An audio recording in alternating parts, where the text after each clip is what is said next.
We present a new medium of expression where videos like this can easily feed into a live performance such as this.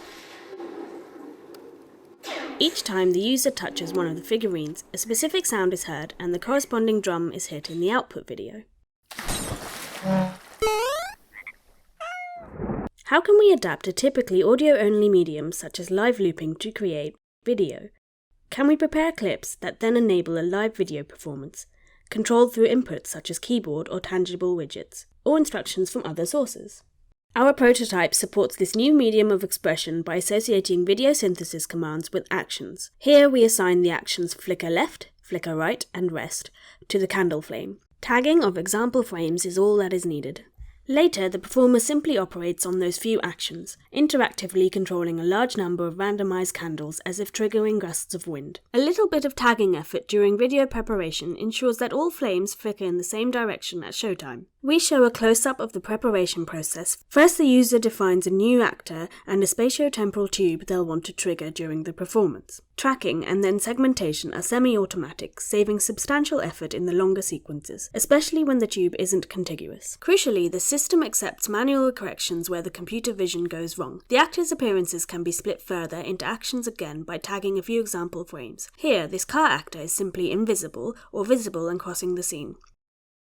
Now we create a new sequence using the car actor we've just seen and a second car actor defined previously. For prototyping action playback, it is easy to assign key bindings. The user adds the two actors to the output video by triggering each action on the keyboard. Here, they triggered the first car to appear first and the second car to appear after a while. Initially, the two actors are unaware of each other, so the user's performance time request can lead to a collision. To prevent this, the user can select the two actors in the output timeline and bring up their frame compatibility information. The compatibility constraints here are added with only two key presses. First, the user tags a pair of frames where the actors are incompatible because of collision, and then they mark a frame where the cars are close but still compatible. The cluster compatibility, shown as green squares in the upper left, is described in the paper. In any subsequent synthesis, the two cars will not collide. If there are problems, such as the blobby segmentation in this example, users can easily go back to fix it, seeing the correction in the output video.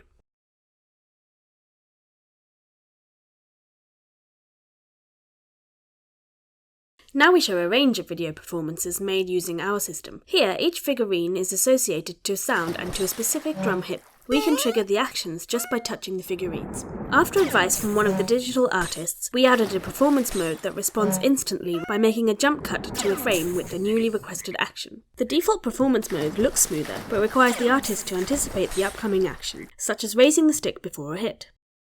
Here, the actor is the whole xylophone, and each note plus the rest position are its possible actions, filmed initially with random banging.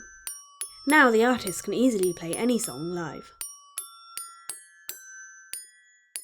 Here we control when each person is sitting or standing using synthesis by numbers. This artist animated a black bar sliding across the screen. People under the black bar should stand, while the rest should sit, resulting in the group performing a Mexican wave.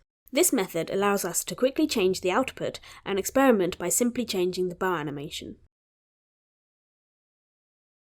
Those animated triggers were prepared offline, but here, again using synthesis by numbers, we control when the lights at the window are on or off, to render a game of Tetris on the facade. We asked novice users trained appropriately to recreate a variation of our Mexican wave sequence, using either our system or using Adobe After Effects. At first glance, the results are comparable. However, upon close inspection, we note that our system automatically finds the best-looking transitions between sitting and standing poses, whilst After Effects users needed to do this manually, resulting in multiple obvious smoothness problems. Also, note how users of our system took roughly half the time to create the same effect. Not shown, but one expert for Nuke Studio, Blender, and After Effects also recreated the wave sequence. Their attention to detail paid off, but at the expense of time. We also replicated half the sequence using the cliplet system, which took 30 minutes, meaning 4 times slower than with our system. The quality is also lower, as transitions between animations needed to be found manually. The default looping of this sequence allows the digger and the truck actors to operate incoherently. But after the user tags a few example frames as incompatible, the truck comes and goes and the digger only drops dirt when the truck is parked. Here, the earlier footage from a webcam video has been prepared by a moderately experienced user into a set of 13 actors. A professional game developer then wrapped them into this simple game. Each round adds a new car to the scene.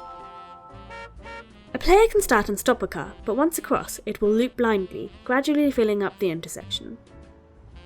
Scenes like this demonstrate that users who progressively invest more effort are rewarded with increasing control over the video output. The queried artists appreciated that our balanced structure confines the workflow, so progress is predictable. Yet the range and interactivity of outputs is unmatched using alternative video technologies.